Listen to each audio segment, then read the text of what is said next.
Um dos maiores teólogos do século XX se chama Francis Schaeffer. Esse homem, ele escreveu vários livros, e um deles é intitulado A Morte da Razão. Eu recomendo aos irmãos, aqueles que puderem, leiam esse livro. Tenho certeza que será bênção para você. E é bem interessante o livro. Ele defende a tese de que nós vivemos o tempo da morte da razão. É interessante isso.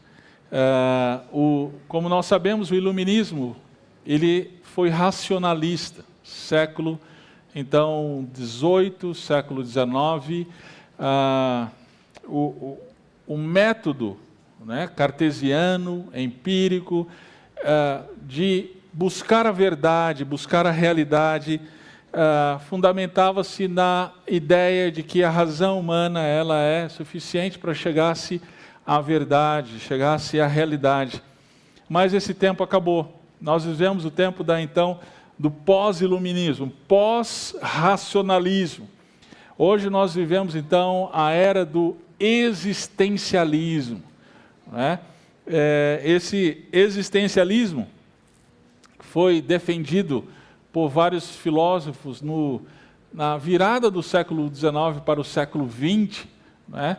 Ele é baseado na premissa de que a verdade ela não é uma só, a verdade ela é fluida, e você não se chega então à realidade através da razão, mas sim através das sensações, da experiência, do sentimento, do sentir, né?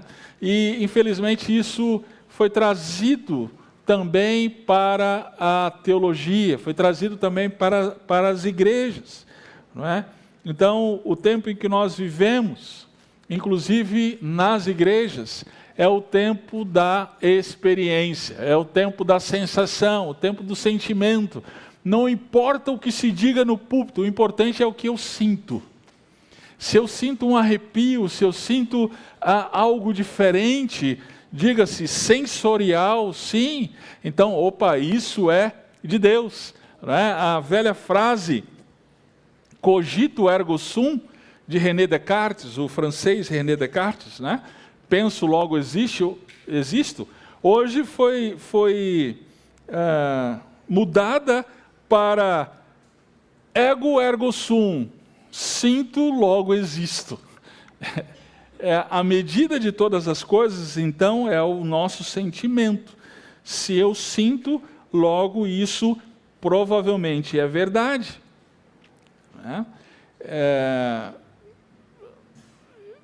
Tempos atrás, eu fiquei chocado em uma reportagem em que um homem, no Espírito Santo, ele, líder de uma igreja, ele disse que recebeu uma revelação.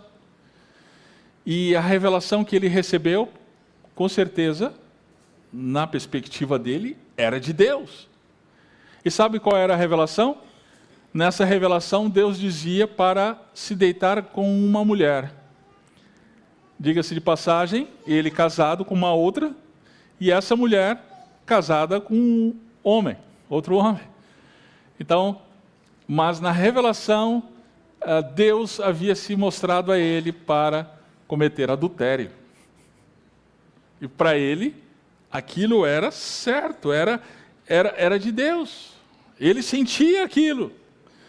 É nesse mesmo caminho, então, nós vemos agora, passando o carnaval, crentes pulando bloco de carnaval, pulando o carnaval, pessoas que professam a fé, mas ainda assim, pulando o carnaval, com o argumento ainda, não, a gente precisa evangelizar. É nesse mesmo caminho que nós vemos crentes com vidas duplas, vidas devassas, e ao mesmo tempo professando a fé em Jesus. Eu creio em Jesus, seja lá o que isso signifique, né? Porque se nós vivemos o tempo então do existencialismo, do sentimento, da experiência, diga-se de passagem que crer em Jesus não significa muita coisa. Você pergunta para alguém, você crê em Jesus? Eu creio. Mas o que isso significa? não sei, assim, não sabe exatamente explicar quem é Jesus, não sabe explicar qual é a obra salvífica de Jesus e as implicações disso para a sua vida. Mas o importante é que na igreja tem uma música legal, tem um ambiente legal, ele tem sensações. Esse é o tempo em que nós vivemos.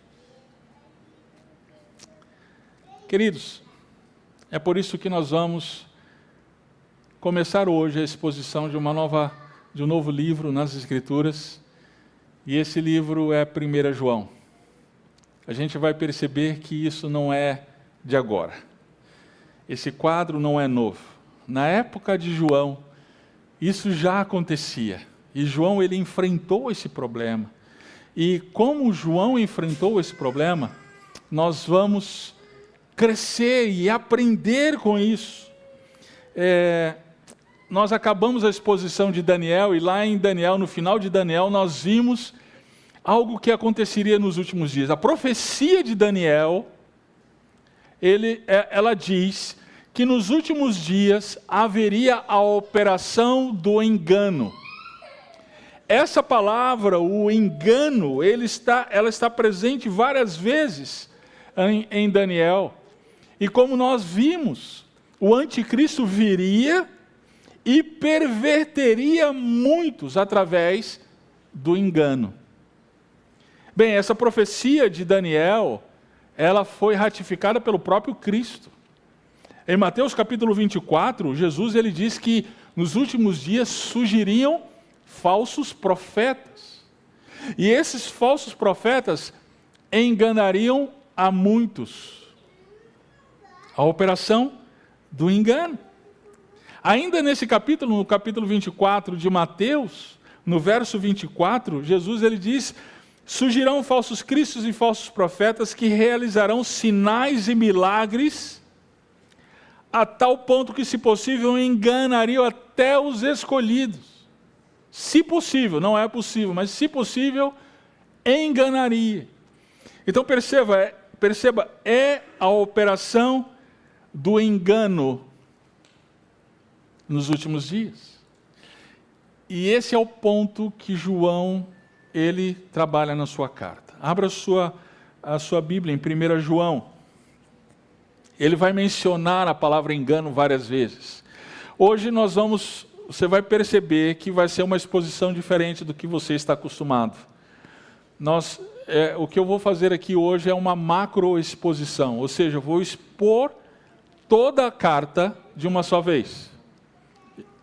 A ideia é que você tenha uma visão geral do livro. E a partir do próximo domingo a gente volta para expor parte por parte. Tudo bem? Então, você vai caminhar bastante aí na primeira carta de João. Olha o capítulo 2, verso 26. Eu vos escrevo essas coisas tendo em vista o que vos querem enganar. 1 João capítulo 3, verso 7. Filhinhos, ninguém vos engane. Quem pratica a justiça é justo, assim como ele é justo. Perceba, por duas vezes ele cita a mesma palavra que é citada por Jesus lá em Mateus 24 e por Daniel lá no capítulo 11 de Daniel, engano. Que engano era esse? Esse engano, ele era na época de João, no primeiro século da era cristã, como também na nossa época, empreendida pelo espírito do anticristo. Olha lá, 1 João capítulo 2, versos 18 e 19. Filhinhos, esta é a última hora. O anticristo está vindo. Já muitos anticristos se têm levantado, como ouvistes. Por isso sabemos que é a última hora. Eles saíram dentre nós, mas não eram dos nossos, pois se fossem dos nossos, teriam permanecido conosco. Mas todos eles saíram para que se manifestasse que não são dos nossos. Ou seja, o espírito do anticristo, ele já está operando, infelizmente, na igreja do Senhor. Capítulo 4, verso 1 a 3. Amados, Capítulo 4, 1 a 3. Amados, não acrediteis em qualquer espírito, mas avaliai se os espíritos vêm de Deus, porque muitos falsos profetas têm saído pelo mundo. Assim conheceis o Espírito de Deus. Todo espírito que confessa que Jesus Cristo veio em corpo é de Deus, e todo espírito que não confessa Jesus não é de Deus, mas o espírito do anticristo, a respeito do qual tendes ouvido que havia de vir e agora já está no mundo. Então perceba, a profecia de Daniel, a profecia de Jesus em Mateus 24, de acordo com João, ela já se cumpriu. Já está entre nós a operação do erro. Já está entre nós o engano. Já há um engano no meio das igrejas. Na época de João, que engano era esse?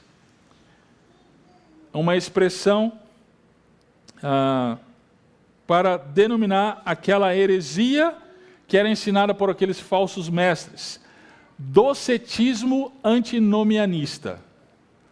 Palavrão é esse. Docetismo, são duas palavras. Docetismo antinomianista. Docetismo vem da palavra grega dokel, que significa aparência. Os docetistas, eles eram gnósticos. O que é a gnose? A gnose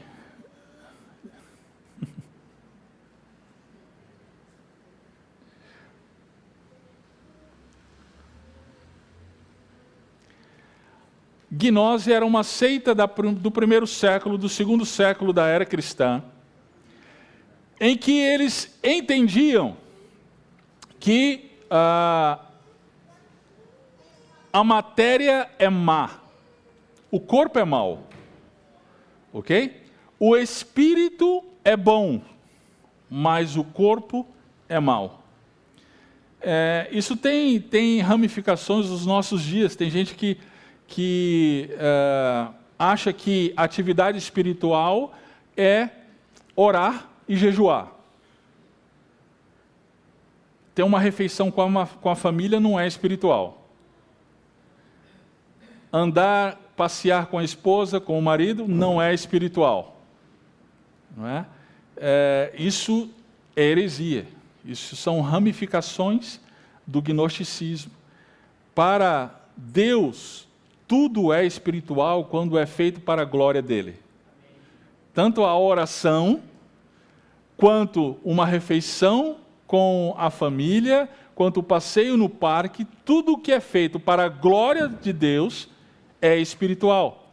Mas aqueles homens, os gnósticos, não, eles diziam não, o espírito é bom e o corpo é mau. Então, eles diziam, bom, se o espírito é bom e o corpo é mau, Jesus, ele não pode ter vindo em corpo. O corpo de Jesus foi só uma aparência. Cuidado, tem ramificações desse pensamento, inclusive nos nossos dias. Tem alguns livros que até dizem, não, quando Jesus andava na praia, ele não deixava pegadas. É esse o entendimento por detrás. É esse gnosticismo. Então eles negavam a encarnação de Jesus. Queridos, isso é um problema seríssimo, porque se a gente nega a encarnação de Jesus, então vamos embora para casa, não há salvação.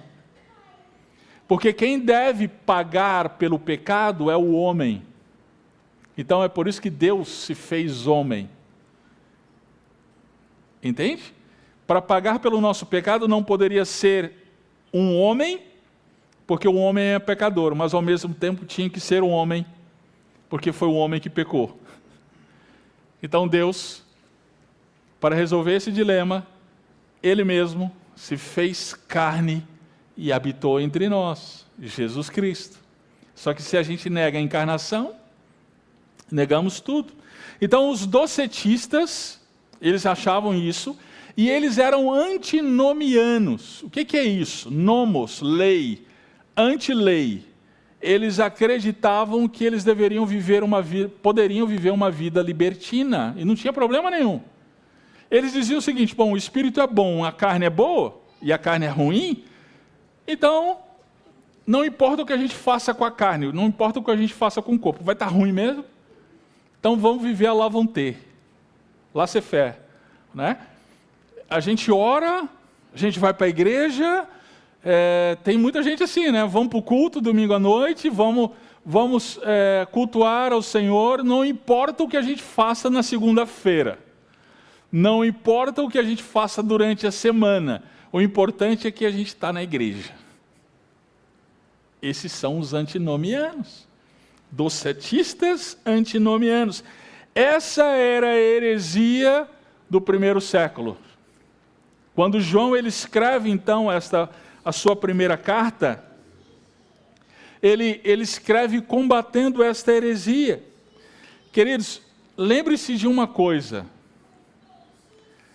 teologia errada nos leva a uma vida errada. Se o nosso entendimento em relação a Deus, ele é errado, pode ter certeza, a nossa vida vai estar errada. João, ele vai afirmar isso com todas as letras. Agora perceba o seguinte, quando eu estou me referindo à teologia, eu não estou falando somente daquele processo cognitivo, frio, acadêmico, de um gabinete em Torre de Marfim, não é disso que eu estou falando. Eu estou falando de uma atividade, sim, cognitiva, mas também com o coração voltado para Deus, prostrado diante de Deus. É dessa teologia que eu estou falando. Essa teologia, se ela for errada, ela nos leva a uma vida errada. Então, João, na sua primeira carta, ele vai trazer a sua mensagem. E essa mensagem, lendo a primeira carta de João, nós vamos entender de maneira muito clara. Diz: a verdadeira fé em Cristo resulta em comunhão com Deus e com os irmãos. A fé falsa, a fé dos falsos profetas, aquela fé, ela nos leva a uma vida cristã errada. Mas a verdadeira fé em Cristo, ela resulta em comunhão com Deus e comunhão com os irmãos. Vamos entender essa mensagem. Capítulo 1, verso 1 até o verso 4. Como é que João começa a sua carta? Nós vamos voltar a esse texto domingo que vem, mas deixa eu dar uma palhinha para vocês. Diz: o que era desde o princípio, o que ouvimos, o que vimos com nossos olhos, o que contemplamos e nossas mãos apalparam, a respeito do verbo da vida. Pois a vida foi manifestada, nós a vimos, damos testemunho dela e vos anunciamos a vida eterna, que estava com o Pai e a nós foi manifestada. Sim, o que vimos e ouvimos, isso vos anunciamos, para que também tenhais comunhão conosco, e a nossa comunhão é com o Pai e com seu Filho Jesus Cristo. Essas coisas vos escrevemos, para que a nossa alegria seja completa. Perceba que João aqui, ele está dizendo que a verdadeira fé em Cristo é aquela transmitida pelos apóstolos. Ele está dizendo o que era desde o princípio, ele está se referindo a quem? Evangelho de João, capítulo 1. No princípio criou Deus, no princípio era o verbo. É desse que ele está falando, o que era desde o princípio, o verbo. Esse nós ouvimos, nós vimos com nossos olhos, nós contemplamos e nossas mãos apalparam. Deixa eu perguntar para você, você viu o verbo da vida? Você contemplou o verbo da vida? Você tocou no verbo da vida? Então, quando ele fala aqui nós, ele não está falando da gente, ele está falando nós apóstolos. Os apóstolos que andaram com Jesus, eles viram Jesus, eles ouviram Jesus, eles contemplaram Jesus, que é o verbo da vida. Verso 2, essa vida foi manifesta, nós vimos e demos testemunha dela, e nós anunciamos a vocês. Então veja, Jesus se manifestou, os apóstolos o viram, e eles ensinaram o que Jesus ensinou para eles. Olha o verso 3. O que nós vimos, ouvimos, vos anunciamos, para que também tenhais comunhão conosco. Ou seja, a verdadeira fé, ela não é uma fé solta. Ela não é uma fé de sensações. Ela não é uma fé individual. Eu tenho a minha fé, você tem a sua fé e está tudo certo. Não. A verdadeira fé em Cristo, ela está arraigada, fundamentada exclusivamente no ensino apostólico. Este ensino, que mais tarde ele se tornou o Novo Testamento, juntamente com o Antigo Testamento, é a palavra de Deus, é a verdadeira fé. Então, a verdadeira fé, ela é aquela que foi transmitida pelos apóstolos. E é nisso que nós temos comunhão. O apóstolo João, olha o verso 6. Ele vai dizer, no capítulo 1, verso 6 aí de 1 João. Se dissermos que temos comunhão com Ele e andamos nas trevas, mentimos e não praticamos a verdade. É interessante porque essa palavra verdade ele vai mencionar várias vezes. Exatamente porque ele está combatendo o falso. Então, João vai dizer, olha, o falso diz isso, mas o verdadeiro é um ensino apostólico. E vocês vão ter comunhão conosco, se vocês abraçarem esta fé. Então, João ele vai confrontar aquela heresia, afirmando o verdadeiro que está ligado ao ensino apostólico. Só que ele afirma de uma maneira muito interessante, eu gostaria de mostrar isso para você agora. Ele faz duas afirmações, olha o capítulo 1, verso 5. São duas afirmações em relação a Deus.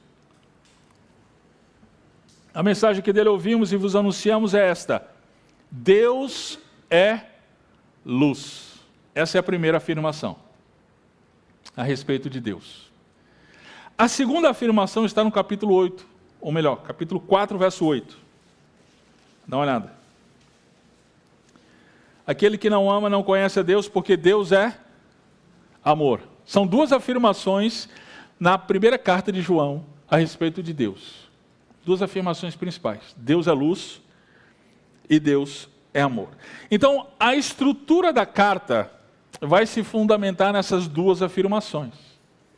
A carta, então, tem duas partes. A primeira parte gira em torno dessa primeira afirmação, Deus é luz. A segunda parte da carta gira em torno dessa segunda afirmação, Deus é amor. E essas partes, elas têm uma característica bem interessante. Ele usa duas expressões. A primeira é se. Você vai ver, lendo 1 João, você vai ver o tempo inteiro. O condicional, preposição condicional, se. A segunda expressão é todo que. E sabe o que é bem interessante? Lembra que eu mencionei que a primeira parte de 1 João, ela gira em torno do Deus é luz. A expressão se, ela está marcada nessa primeira parte. E a expressão todo que está marcada na segunda parte. E eu quero te mostrar isso. Vamos lá. A primeira parte, então, vai do verso 5 do capítulo 1, capítulo 1, verso 5, até o capítulo 2, verso 27. Nessa parte, nós entendemos o seguinte: a verdadeira fé em Cristo resulta em comunhão com Deus, pois Ele é luz. Guarde isso. A verdadeira fé em Cristo resulta em comunhão com Deus, pois Ele é luz. Agora vamos ver todas as vezes, ou pelo menos algumas dessas vezes, por conta do nosso tempo, que está a partícula se em volta dessa afirmação. Vamos lá, capítulo 1, versos 6 a 10. Se dissermos, olha só, todos os versos do 6 até o 10 começa com se. Espero que na sua versão esteja assim. Capítulo 1, verso 6 até o verso 10. Se dissermos que temos comunhão com Ele e andamos nas trevas, mentimos e não praticamos a verdade. Verso 7.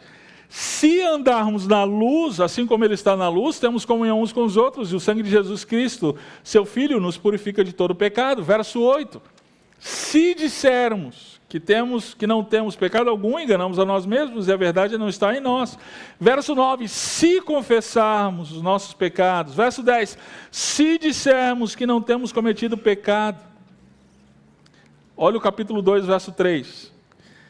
Sabemos que o conhecemos, se guardarmos seus mandamentos. Capítulo 2, verso 15. Não ameis o mundo, nem o que nele há. Se alguém ama o mundo, o amor do Pai não está nele. Capítulo 2, verso 24. Portanto, permaneça em vós o que desde o princípio ouvistes. Se em vós permaneceu o que ouvistes desde o princípio, também permanecereis no Filho e no Pai.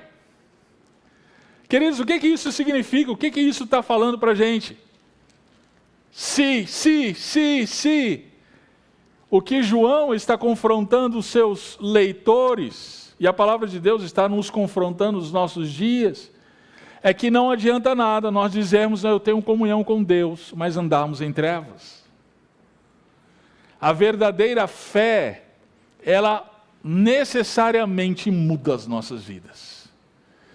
A verdadeira fé em Cristo, ela necessariamente muda o meu casamento. A verdadeira fé em Cristo muda a maneira como eu trato a minha esposa, como eu trato o meu marido, como eu trato os meus filhos. Se eu digo que estou em Cristo, querido, mas eu vivo uma vida da mesma forma, sem transformação, eu estou me enganando.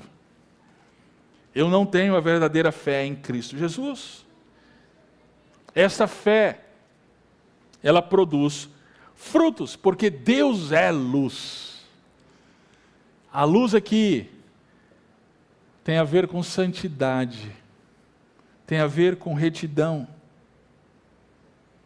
E aí, querido, a gente precisa se perguntar, a nossa fé em Cristo, ela nos leva a uma vida piedosa, de contínuo aperfeiçoamento, de contínuo crescimento, de contínua maturidade, ou eu levo a vida, a mesma vida, ano após ano, uma vida de pecado, em que eu somente me justifico, e aí eu digo, não, é que Deus é amor, Deus me ama como eu sou, Deus me ama do meu jeito.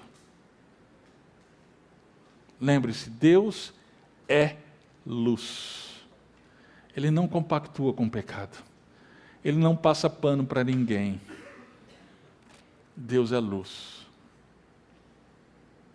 A segunda afirmação está no capítulo 2, verso 28, até o capítulo 5, verso 17.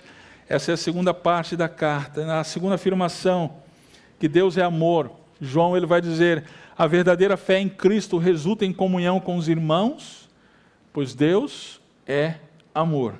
Agora acompanha isso. A primeira parte é aquela partícula se. Agora a segunda parte é a expressão todo que. Então vamos lá, vamos entender essa mensagem. Capítulo 3, verso 10.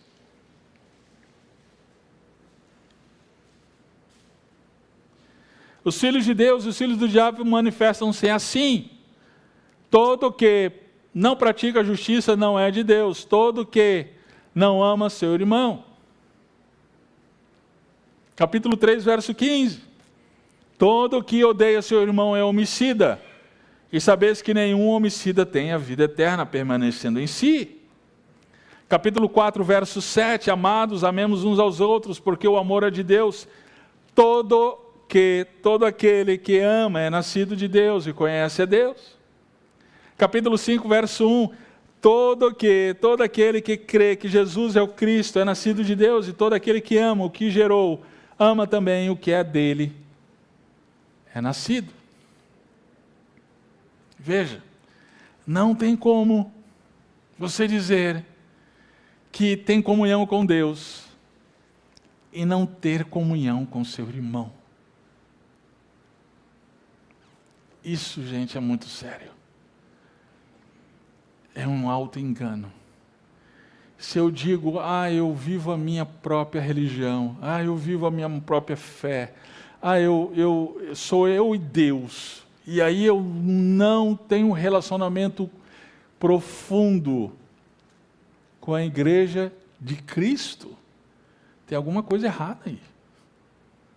Tem alguma coisa errada. E aí a gente precisa então pensar, como é que é o nosso relacionamento com a igreja de Jesus? Como é o nosso relacionamento um com o outro? Querido, o relacionamento com Deus e com os irmãos anda junto. É falso dizer, eu vivo a minha vida com Deus. Problema de vocês. É falso. Esse era o ensino dos docetistas antinomianos, da época de João, em que ele rebate na sua carta. Se você diz que você crê no Senhor Jesus, mas você não tem comunhão com o teu irmão, meu caro, você está se enganando. Porque Jesus morreu por você e pelo teu irmão. Então você está se enganando. Uma vez que você professa fé em Cristo, você deve ter relacionamento com a tua esposa, com o teu marido, com teus filhos. Eles veem a diferença na tua vida, a transformação do Evangelho na tua vida, e com teus irmãos da igreja. E com os irmãos da fé. E uma vez que você professa a fé, as pessoas que estão ao teu lado têm comunhão com você, as pessoas que professam a mesma fé têm comunhão com você, há relacionamento profundo.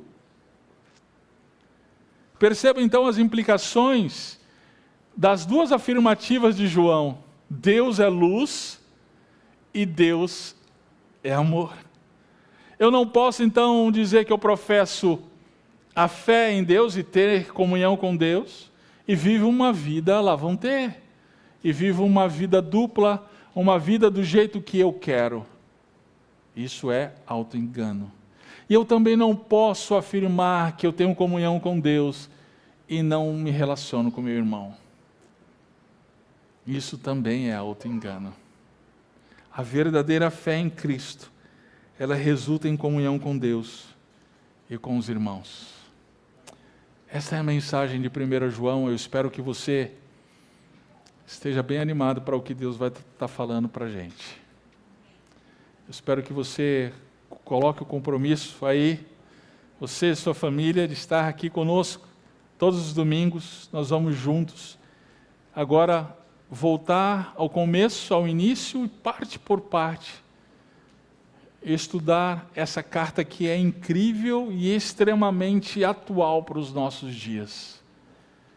Será que a fé que eu digo que tenho, será que é a verdadeira fé? Será que é a verdadeira fé em Cristo Jesus? Será que essa verdadeira fé, ela tem produzido frutos na minha vida?